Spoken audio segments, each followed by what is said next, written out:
신용 등급에 관련된 금리 인하라든지 대출계획 체력이라든지 그걸 이제 말씀을 드렸고요. 이제 남은 시간은 여러분들이 필수적으로 상식적으로 알아야 될 그 법률 지식에 대해서 좀 말씀을 드리도록 하겠습니다. 제가 대면 강의를 하게 되면 좀 질문을 하게 되면은 뭐 실제 기업에 필요한 그 법률뿐만 아니고 또 생활에 필요한 법률도 제가 상담을 많이 해드리고 있는데 이렇게 자, 우리나라는 이 법이란 거는 한자로 쓰면 이렇습니다. 물가 숫자에다 갈 거죠. 물이 흘러간다는 뜻이죠. 근데 물은 어디 있습니까? 위에서부터 밑으로 흐르는데 법이 잘 이렇게 물이 흘러가서 잘 이렇게 공평하고 정의롭게 활용이 돼야 되는데 그렇지 않은 경우도 간혹 있다는 것이고, 자, 우리나라 법이 지금 몇 개입니까? 국회에서 만든 법률이 2020년 8월 30일 최근에 이제 약 1900개입니다. 1900개입니다. 엄청 많죠, 그죠? 그래서 법령이라면은 국회에서 만든 법률 플러스 대통령이 만든 대통령령, 시행령입니다. 국무총리가 만들고 그 다음에 각부 장관이 만드는 부령, 이 시행규칙이랍니다. 이런 것들 다 합해가지고 한 5,500개가 됩니다. 그래서 여러분들이 뭐 다 알 수는 없지만은 적어도 우리나라에 지금 현재 제정된 법률 한 1900개 정도 있다. 오늘 제 강의를 통해서 좀 알아두면 상식적으로 알면 좋겠습니다. 사실은 우리나라 법률이 몇 개 있는 거 변호사 잘 모릅니다. 자기들 뭐 전공하는 법률만 알죠. 자, 지금은 중요한 이제 좀 계약서 작성에 대해서 제가 말씀을 드릴 텐데요. 제가 이제 그 이사장 할 때에 우리 이제 그 조합원 중에서 대표가 막 흘리불떡 막 얼굴이 벌게 저한테 이제 상담을 왔어요. 이사장님, 박사님, 제가 이제 그 물품을 납품을 해야 되는데 납품 일자를 이제 어겼어요. 지키지 못했기 때문에, 즉 말해서 계약을 위반했기 때문에 상대방 그 물품을 주문한 회사에서 위약벌을 라고 지급하러 청구 들어왔습니다. 그래서 위약벌이 뭡니까? 저한테 질문이 들어온 거예요. 그래서 이 계약서 작성할 때 여러분들 이 위약벌은 아마 처음 들으신 분 많을 겁니다. 보통 여기 보시는 바와 같이 위약금 많이 들어보셨죠? 위약금. 우리가 부동산 매매 계약할 때도 위약금이라 있습니다. 그죠? 위약금 뭡니까? 매도인이 계약 위반하면은 그 계약금을 그냥 안 받으면 되고 매수인은 2배로 지급하면 됩니다. 그죠? 그것이 이제 위약금인데, 위약금은 일반적 계약서 다 있습니다. 근데 그거와 별도로 위약벌이 있습니다. 자, 위약벌이 뭘까요? 위약금과 별도로 위약벌을 규정에, 즉 계약서에 만들어서 위약벌을 징수를 할 수가 있도록 되어 있습니다.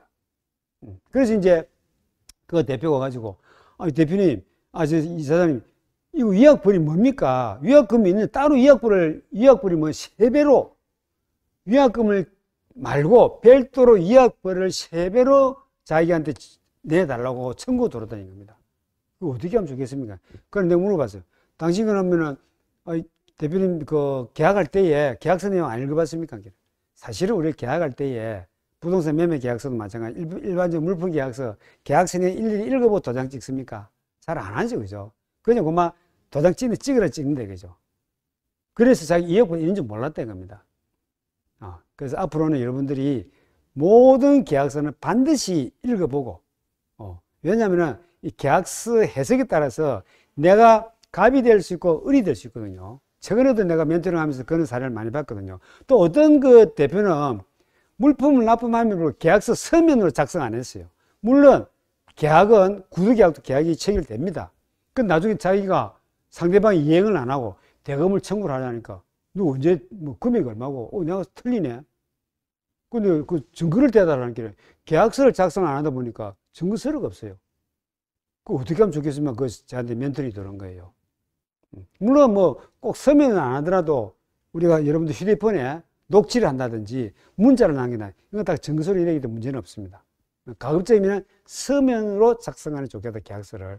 그래서 다시 돌아가면은 이 위약벌도 여러분들이 별도로 위약금과 약정서에 명기를 할 수 있기 때문에 여러분들 위약벌이 있는지 아닌지. 그래서 내가 그래서 그 상대방 회사는 법에 대해 좀 아시는 대표인갑다, 또는 변호사한테 자문을 구하고 계약서 작성하는 것 같다. 왜? 일반적으로 위약벌 작성, 그 계약서는 아니었거든요.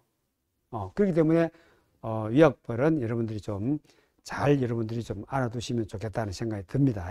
위약금과 별도로 위약벌이 있다. 것입니다. 아시겠죠? 그죠? 그렇죠. 처음 들어보죠. 거의 처음 들어봅니다. 자, 그 다음에 이제 제가 이 계약서를 작성하면서 이 법률 용어가 있어요. 왜 이제 법이 어렵다는 건 법률 용어가 비슷하면 다르기 때문에 여기 보시는 무효 취소, 그 다음에 해제, 해지, 철회, 이런 거 유사하면서도 법률 효과가 다르거든요. 그래서 여러분들 이런 것도 여러분들이 계약서 작성을 중요하다는 얘기죠. 예를 들면은, 자, 주식회사 이상구하고 이상구 주식회사 같은 회사일까요? 다른 회사일까요? 정말 주식회사가 앞에 있고 뒤에 있고 같겠습니까? 다르겠습니까? 다릅니다. 완전 다른 회사입니다. 근데 보통 보면은 본인도 쓰다 보면 주자가 뒤에 씁니다. 스스로도 앞에 있음에도 불구하고 등기는 앞에 돼 있어요. 뒤에 쓴데 그죠? 그건 완전 다릅니다. 그 다음에 여러분들 이제 팁으로 명함을 보면은 법인임에도 불구하고 직함을 대표로 쓴 명함이 있어요.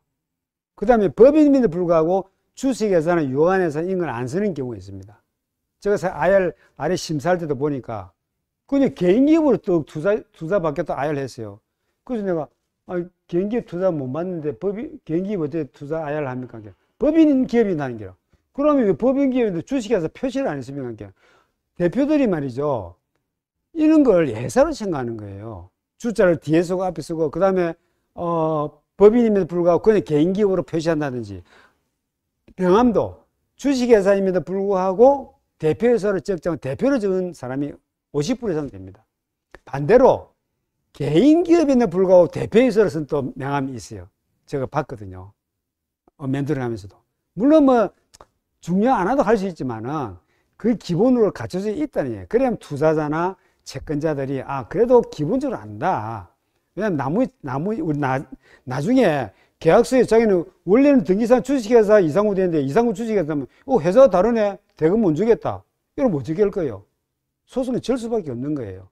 그래서 반드시 이 법률 용어를 반드시 잘 써야 되고 회사명도 마찬가지고 또 하나 맨 마지막에 계약서 보면은 기명날이 나여 한 통씩 보관한다. 이렇게 돼 있고 어떤 계약서에 보면 서명날이 나여 한 통씩 각자 보관 이렇게 돼 있습니다. 자, 그러면은 기명날인과 서명날이 같습니까?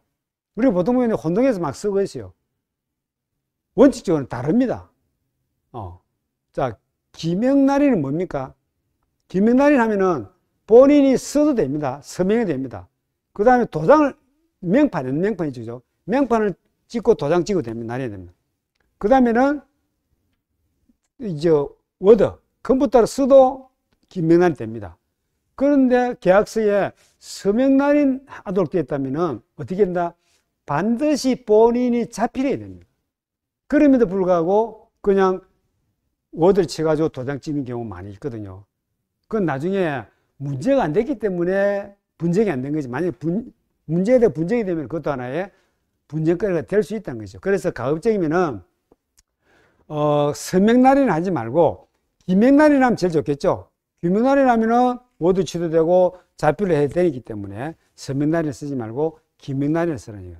그래서 이 계약서는 엄청나게 이 문구 하나마다 아주 법률적인 효력이 다르기 때문에 여기 보시는 바와 같이 무효 취소도 다른 얘기죠. 무효는 처음부터 효력이 없는 거예요. 아시겠죠? 그죠? 처음부터 효력이 없고 주장을 하지 않아도 효력이 없는 겁니다. 그대로 두어도 효력이 없습니다. 그러나 취소는 효력 없는 거는 마찬가지지만은 취소하지 않으면 그대로 효력이 있습니다. 물론 취소하게 되면은 무효와 같이 소급해서 효력이 없죠. 예를 들면은 우리 미성년자 여러분들이 계약을 할 때에 부동산 매매 계약했다 하면은 상대방 매도인이 나는 매수인입니다. 대표님 매수인입니다. 집을 살려고 하는데 매도인 주민등록을 보니까 미성년자입니다. 자, 여러분들 미성년자는 몇 시부터 미성년자입니까? 네. 19세 미만이죠. 19세 이상부터 성년입니다. 그 18세 이하, 19세 미만이 미성년자입니다. 나이 계산도 여러분 잘 할 줄 알아야 됩니다. 그죠? 그래 미성년자인지 확인할 거잖아요. 그죠? 그럼 이 시간에 이제 나이 계산까지 하시기 안 되니까. 자, 미성년자 왔다. 이렇게 여러분들 그 미성년자하고 물품 계약 체결하겠습니까?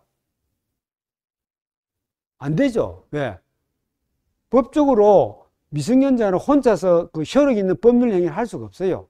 근데 모르고 주민등록증도 안 챙기고 성년인 줄 알고 당연히 계약서에 도장을 찍었습니다. 계약 체결했습니다.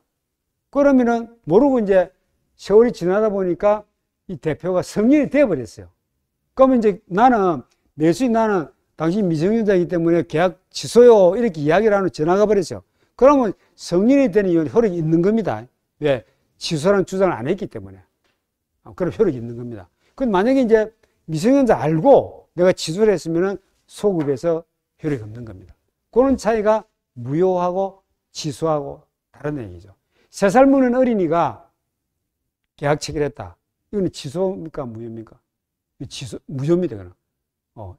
아이 자체가 그 의사 능력이라든지 책임 능력이 없기 때문에 인사하면 그건 처음부터 무효다 이거죠. 그 다음에 가만두어도 무효다 이거죠. 누가 주장하지 않아도 무효다 이거죠.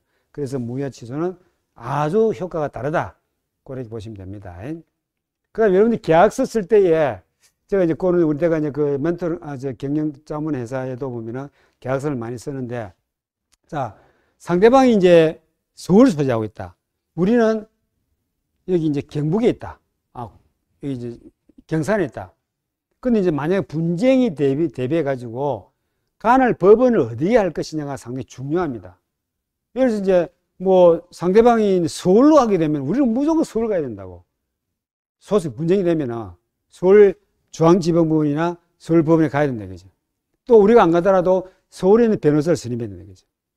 우리 있는 쪽으로 간을 법원을 하면은 상대방이 우리한테 오겠죠. 우리가 더 유리하다 그죠. 그래서 이 간을 법원은 항상 계약서에 들어가 있습니다. 분쟁이 생길 때 어디에 간을 법원 한다는 명시가 되어 있기 때문에 간을 법원을 어디로 하는 것이 중요하다 그죠. 그래서 예를 들면 이제 경산 같으면 어떻게 하게 됐습니까? 상대방은 서울 오라. 우리는 경산 하자 하면은 중간 지점하면 좋겠죠. 뭐 대선 정도 한다든지 예를 들면은 그렇게 해서 이제 절충을 보는 것도 필요하다는 것이죠.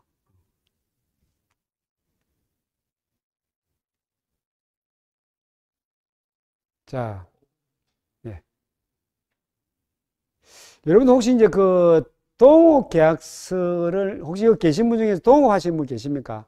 그 제일 동업하면 물론 자금도 서로 많이 또 이렇게 집합이 되고 또 내 부족하면 중단이 되기가 좋은 점도 있지만은 사실은 동업은 원칙적으로는 우리나라 사람의 스타일을 봐서는 사실 저는 반대를 합니다. 그래서 만약에 동업을 한다면은 요 보시는 바와 같이 일거수일투족 모든 내용을 계약서를 작성합니다. 처음에 동업할 때는 서로 마음이 맞아서 구두로 다 됩니다. 우리가 이제 임대차 계약이나 매매 계약서 작성도 마찬가지입니다. 처음에는 뭐 서로 좋아가지고 계약서 없이 구두를 해가지고 해줄게. 나중에 문제 생기면은 내가 언제 그랬노? 못 해주겠다고 나중에 분쟁이 생깁니다. 그래서 반드시 서면화 시키라. 동업 계약서도 마찬가지고 물품 계약서도 마찬가지고 매매 계약서도 마찬가지고 임대차 계약서도 마찬가지고. 근데 보통 계약서 보면은 특약 조항이 있는 것이 난이 아주 작습니다. 그 작은 데도 사용하지 말고 별지를 첨부하십시오. 특약사항을 별지를 첨부해가지고 모든 내용을 다 적으시라. 깔끔하게. 그 나중에 이 분쟁이 생기면은 이게 다 나중에 효력이 그대로 증거 세력이 되기 때문에 아시겠죠, 그죠? 반드시 특약을 별도로 첨부해가지고 간을 딱 지어가지고 보관을 하게 되면은 사전에 분쟁을 방지하고 또 소송이 붙더라도 내가 승소할 확률이 높다. 아시겠죠, 그죠? 그래서 동업계약서는 첫째로는 안 하는 것이 좋겠고, 만약에 하게 되면은 명확하게 지분이라든지 이 사람이 사실은 경영자 입장인지 종업원 입장인지 그것도 명확하게 할 필요가 있다. 이것이 바로 동업계약서 작성이다. 잔금, 뭐 이거는 아까 말씀드린. 자, 기간 계산입니다. 우리가 보통 요것만 말씀드리고 좀 마무리 짓겠습니다. 아까 말씀드렸죠. 미성년자의 경우는 그 사람과 계약 체결을 하면은 취소할 수 있습니다. 그러면 이제 이 사람이 미성년자인지는 나이가 이제 정확하게 알아야 되는데 19세 미만, 그죠? 19세 미만, 18세 이하, 미만 이하는 아시죠? 19세 이상부터 성년입니다. 그리고 19세 미만 18세 이하입니다. 그러면 어떻게 계산하느냐? 지금 현재 계약 체기를 기준해 가지고 자기의 태어난 생일을 빼면은 지나면은 생일이 지나면은 많이 되고 생일이 안 지나면은 거기에서 한 살을 빼야 됩니다. 그래야만이 정상적인 나이가 된다는 것이죠. 그래서 나이 계산을 여러분들이 잘 하셔야 됩니다. 아시겠죠? 그죠? 그래서 우리나라의 나이 계산은 초일은 불산입합니다. 초일은 산입하지 않는 것이 원칙이지만은 다만 여기 보시는 바와 같이 나이 계산할 때는 초일을 산입하는 거예요. 생일만 지나면은 한 살 더 만으로 된다. 그래서 우리가 보통 나이 계산할 때는 만 나이입니다. 우리나라처럼 연나이가 아닙니다. 한 해가 지나면은 한 살 더 먹죠. 그 나이가 아니고 생일이 지나면 만 나이다. 일반적으로 나이 계산할 때는 만으로 계산한다. 이걸 여러분들이 좀 명심하시면 될 것 같습니다. 네. 혹시 오늘 강연 내용 중에 질문이 있는지를 참 제가 질문을 받을 수가 없으니 제가 그 연락처 그 맨 뒤에 보면은 잠깐만요. 요 뒤에 있습니다. 어제 마지막 강의 이제 제가 요 있고요. 꼭 제가 수강생활 합창을 하거든요. 성공하지 못한 사람은 노력하지 않기 때문이고 노력하지 않는 사람은 절실함이 없기 때문이다. 여러분 창업하실 때 절실함이 있어서 창업하시겠죠. 친구 따라 친구 창업하기 창업하신 거 아니잖아요. 그죠? 그래서 그 절실함을, 간절함을, 애절함을 끝까지 가져가셔야 된다 얘기죠. 우리가 거꾸로 이야기하면 절실하면 어떻게 됩니까? 노력하죠. 노력하면은 성공한다는 것이죠. 그래서 여러분들이 항상 절실하면서 노력하고 그래서 성공하는 그런 CEO들이 되시면 고맙겠습니다. 혹시 오늘 강의 내용 중이라든지 그 이에 혹시 필요한 부분이 있으면 연락처를 밑에 있습니다. 혹시 메일로도 좋습니다. 언제든지 전화나 메일 주시면 제가 아는 범위 내에서 성실하게 답변해 드리겠습니다. 오늘 2시간 강의 들으는 수고 많았습니다. 감사합니다.